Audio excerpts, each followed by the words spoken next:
Please subscribe to Mr. Tech YouTube channel and hit the bell icon to get notifications of our new videos.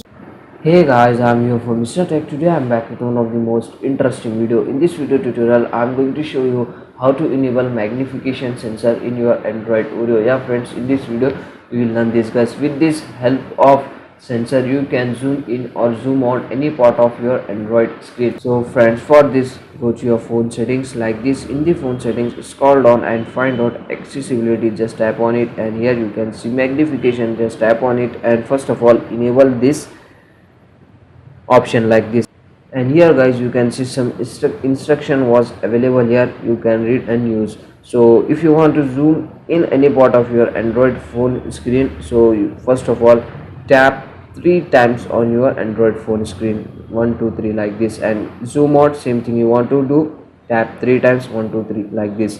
So this is very nice sensor. So thing more to show you in this video guys. If you like my video, please like, share and subscribe. Till you have not subscribed Mr. Tech, so please guys subscribe Mr. Tech for daily amazing and interesting videos. If you have any doubt related to this video, you can clear your doubts in the comments section below.